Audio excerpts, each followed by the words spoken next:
오늘 설교는 예수님의 고난과 죽음을 다루는 내용입니다. 조금 딱딱하고 무겁지만 끝까지 집중력을 잃지 않고 메시지를 들어주시면 감사하겠습니다. 이사야 53장은 오실 메시아에 대한 예언입니다. 학자들은 고난받는 종의 노래라 부릅니다. 고난받는 종은 예수 그리스도를 가르칩니다. 여러분들은 예수 그리스도를 알고 계십니까? 어느 정도로 알고 계십니까? 예수님은 어떤 분이십니까? 우리는 왜 예수님을 믿어야 하며 왜 오직 예수라야 합니까? 오늘 본문이 여러분에게 말해 줄 것입니다. 예수 그리스도는 멸시를 당하신 분이십니다. 예수님은 초라하게 오셨고 초라하게 성장하셨습니다. 2절 말씀을 보세요. 그는 주 앞에서 자라나기를 연한 순 같고 마른 땅에서 나온 뿌리 같아서 고운 모양도 없고 풍채도 없은즉 우리가 보기에 흠모할 만한 아름다운 것이 없도다. 예수님이 연한 순같이 자라나셨다는 말씀은 힘이 없고 나약한 어린 나무같이 자라나셨고 무너질 대로 무너져 버린 다윗 왕가에서 초라한 모습으로 오셨다는 말씀입니다. 그래서 마른 땅에서 나온 뿌리 같아라고 표현했습니다. 예수님은 고운 모양도 없고 풍채도 없었습니다. 다른 사람들이 보기에 흠모할 만한 모습도 아니었습니다. 이런 모습으로 오신 예수님은 사람들에게 어떤 취급을 받았을까요? 3절에 보니까 그는 멸시를 받아 사람들에게 버림받았으며 간고를 많이 겪었으며 질고를 아는 자라. 마치 사람들이 그에게서 얼굴을 가리는 것 같이 멸시를 당하였고 우리도 그를 귀히 여기지 아니하였도다. 예수님은 멸시를 받았고 사람들에게 버림을 받았습니다. 간고를 많이 겪었다는 말씀은 슬픔을 많이 당하였다는 말씀입니다. 모든 사람에게 외면을 당하였고 조금도 그를 귀히 여기는 사람들이 없었습니다. 철저히 버려졌고 인간이 상상할 수 없는 고통을 받았었습니다. 예수님이 당한 멸시는 원죄와 자범죄에 빠진 우리를 위한 멸시였습니다. 구원과는 거리감은 우리를 위한 멸시, 영원한 지옥 백성으로 살아갈 우리를 위한 멸시를 친히 받으시고 그 길을 가셨습니다. 우리의 모든 죄악을 담당하시기 위해 고난을 받으셨습니다. 예수님은 우리의 질고를 지셨습니다. 자신의 질고를 지신 것이 아닙니다. 저와 여러분들의 질고를 지셨습니다. 그런데 사람들은 무엇이라고 했습니까? 그는 징벌을 받아 하나님께 맞으며 고난을 당하는다고 했습니다. 사람들은 예수님의 대속의 죽음을 깨닫지 못했습니다. 마치 욥의 시험을 깨닫지 못했던 세 친구처럼 예수님의 대속의 죽음을 깨닫지를 못했습니다. 욥이 망한 이유를 죄에서 그 원인을 찾았던 욥의 친구들처럼 사람들은 예수님 자신의 죄로 고난을 받는다라고 생각했습니다. 그래서 예수님을 멸시했고 예수님을 모욕했습니다. 하지만 성경은 분명히 말합니다. 5절 말씀 보세요. 그가 찔림은 우리의 허물 때문이요 그가 상함은 우리의 죄악 때문이라. 그가 징계를 받음으로 우리는 평화를 누리고 그가 채찍에 맞음으로 우리는 나음을 받았도다. 다시 말합니다. 예수님이 찔림은 자신의 허물 때문이 아닙니다. 우리의 허물 때문입니다. 예수님이 상하신 이유는 자신의 죄악 때문이 아닙니다. 우리의 죄악 때문입니다. 아멘 하시기 바랍니다. 이런 예수님으로 말미암아 우리가 얻은 것이 무엇입니까? 평화입니다. 예수님이 채찍에 맞았었는데 우리가 나음을 입었습니다. 저는 이 말씀을 읽으면서 나는 참 염치가 없는 사람이라는 생각을 했습니다. 예수님이 나를 위해 죽었는데 무덤덤할 때가 많습니다. 나의 죄악, 나의 허물 때문에 예수님이 죽었었는데 깊은 감사가 없을 때가 많습니다. 예수님의 죽음으로 하나님과 평화의 관계를 얻게 되었는데 감동이 별로 없을 때가 많습니다. 정말 나는 염치 없는 사람이구나. 이것을 깨달으면서 회개했습니다. 왜 우리 모두는 염치 없는 사람들입니까? 6절 말씀 보세요. 우리는 다 양 같아서 그릇 행하여 각기 제 길로 갔거늘 여호와께서는 우리 모두의 죄악을 그에게 담당시키시도다. 여러분, 양을 보면 참 착하게 보이지요. 그런데 양 속에는요, 자기 멋대로 하는 속성이 있습니다. 목자이신 하나님을 떠나 자기 마음대로 하려고 하는 속성이 양에게 있습니다. 이런 모습이 인간과 닮았다고 해서 우리를 양이라고 했습니다. 각기 제 갈 길로 갔다는 말은 죄의 본능을 따라 해냈다는 말입니다. 누가? 우리가. 예수님이 우리의 허물 때문에, 우리의 죄악 때문에 죽으셨고 예수님의 죽으심으로 말미암아 우리는 하나님과 평화를 누리고 나음을 입었음에도 불구하고 우리는 양의 속성을 버리지 못하고 자기 멋대로 제 갈 길로 갔습니다. 그래서 우리는 염치 없는 사람들입니다. 그런데 놀라운 것이 무엇인지 아십니까? 이런 인간을 위해서, 이런 인간임을 알매도 하나님은 우리의 죄악을 예수님에게 담당하라고 지으셨다는 것입니다. 저는 이 부분에서 울컥했습니다. 우리의 죄를 대속해 주어도 우리는 절대로 가던 길을 멈추지 않는다는 것을 하나님이 아셨어요. 우리의 죄와 허물을 위하여 예수님을 대속의 제물로 내어 주어도 자기 마음대로 살 것이라는 것을 하나님은 이미 아셨어요. 내가 하고 싶은 대로 하고 살 것이라는 것을 하나님은 이미 아셨어요. 이런 인간에게 벌로서 보응하신 것이 아니라 그의 독생자 예수 그리스도에게 모든 죄를 지우시고 담당하게 하신 하나님의 그 깊은 사랑에 할 말을 잃었습니다. 예수님은 우리의 허물과 죄악 때문에 죽으셨고 우리는 지금도 여전히 죄의 본능을 따라 살고 있습니다. 이런 모습으로 살 것이라는 것을 하나님이 아셨음에도 불구하고 예수님에게 모든 죄를 담당케 하셨습니다. 예수님 때문에 평화를 누리고 나음을 입었지만 우리는 또다시 죄의 본능으로 돌아갑니다. 이것이 저는 너무 슬프고 내 자신이 미워집니다. 예수님은 끝까지 하나님의 뜻을 따라 인내하며 순종하셨습니다. 그는 입을 열지 않았었습니다. 7절 보세요. 그가 곤욕을 당하여 괴로울 때도 그의 입을 열지 아니하였으며 마치 도수장으로 끌려가는 어린 양과 털 깎는 자 앞에서 잠잠한 양같이 그의 입을 열지 아니하였도다. 예수님은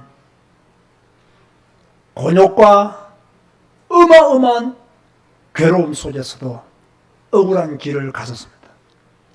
아무런 말씀을 하지 않으시고 그 길을 걸어가셨습니다. 참기 어려운 고통과 비난을 받았지만 침묵으로 일관하고 자신의 길을 가셨습니다. 가장 높으신 분이 가장 천한 자들에게 고난을 당하셨지만 세상 죄를 지고 가는 어린 양의 모습 그대로 가셨습니다. 저는 억울하면 잘 참지 못합니다. 조그만 화가 나도 침묵하지 못합니다. 도리에 어긋난 말을 뻔뻔스럽게 하면 참지를 못합니다. 그러나 예수님은 참으셨습니다. 왜 침묵했겠습니까? 왜 예수님은 침묵했습니까? 그것이 하나님의 뜻이라는 것을 아셨기 때문입니다. 예수님의 고난은 상상을 초월했습니다. 8절 보세요. 그는 곤욕과 신문을 당하고 끌려갔으니 그 세대 중에 누가 생각하기를 그가 살아있는 자들의 땅에서 끊어짐은 마땅히 형벌받을 내 백성의 허물 때문이라 하였으리요. 이게 무슨 말씀인지 아십니까? 예수님은 죄악을 담당하기 위해 곤욕과 신문을 당하였지만 그 세대 사람들은 마땅히 받을 허물 때문에 곤욕과 신문을 당했다고 말했다는 거예요. 그러나 예수님은 형벌을 받아 죽는 죽음이 아니었습니다. 백성들의 허물 때문이었습니다. 그런데 백성들은 이 사실을 몰랐습니다. 다시 말합니다. 예수님은 저와 여러분들의 허물 때문에 죽으셨습니다. 예수님은 결코 죄를 범한 적이 없습니다. 9절 말씀 보세요. 그는 강포를 행하지 아니하였고 그의 입에 거짓이 없었으나 그의 무덤이 악인들과 함께 있었으며 그가 죽은 후에 부자와 함께 있었도다. 해석하기 어려운 말씀입니다. 그러나 간단합니다. 강포는 난폭한 것을 말합니다. 쉽게 말해서 폭력을 행사하는 것을 말합니다. 예수님은 한 번도 폭력을 행사하신 적이 없습니다. 예수님의 입에는 거짓도 없었습니다. 아무런 죄악이 없었습니다. 어떤 죄도 범한 적이 없었습니다. 그런데 사람들은 예수님을 엄청난 죄인 취급했습니다. 예수님의 무덤이 악인들과 함께 있을 것이라고 생각했습니다. 왜? 죄 가운데 죽는 사람이기 때문에 반드시 악인들의 무덤 속에 있을 것이라고 말했습니다. 그러나 예수님은 부자의 무덤에 들어갔습니다. 아리마대 요셉이 준비한 무덤에 들어갔다는 것을 이미 이사야서에서 예언하고 계시는 거예요. 예수님의 고난과 죽으심은 어떤 결과를 가지고 왔습니까? 예수님의 죽으심은 하나님의 절대적인 계획이었습니다. 10절 말씀에 보니까요. 여호와께서 그에게 상함을 받게 하시기를 원하사 질고를 당하게 하소서인자 그의 영혼을 속건 제물로 드리기에 이르면 그가 시를 보게 되며 그의 날은 길 것이요 또 그의 손으로 여호와께서 기뻐하시는 뜻을 성취하리로다. 이 10절에서 말씀하고 있는 첫 번째 것은 메시아의 고난은 하나님의 계획이었다는 것입니다. 누가 그를 상하게 했는가? 여호와께서 그에게 상함을 받게 하시기를 원했습니다. 이것은 하나님의 뜻이었다라는 것을 10절 상반절에서 말씀하고 있는 거예요. 하나님은 예수님을 속건 제물로 드렸어요. 5절과 6절은 예수님을 속죄 제물로 드린 내용이고요. 10절 말씀은 속건 제물로 또 드렸다는 것을 말씀하고 있어요. 여러분 잘 들으세요.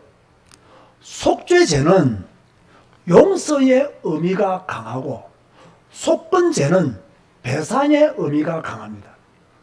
예수님은 자신을 속죄 제물로 드림으로 우리의 죄를 용서하셨고 또 친히 속건 제물이 되심으로 하나님은 배상을 충분히 받으셨다는 말씀입니다. 저는 이것을 여러분에게 길게 설명하고 싶은 생각이 없어요. 왜냐하면 길게 설명하면 이 의미가 더 약해질 것 같아요. 속죄제는 용서의 의미가 크고 속건제는 배상의 의미가 크다. 예수님은 자신을 속죄 제물로 드리심으로 우리의 모든 죄를 용서받게 하셨고 자신을 속건 제물로 드림으로 모든 죄에 대한 배상을 친히 치루었다. 누구에게? 하나님에게.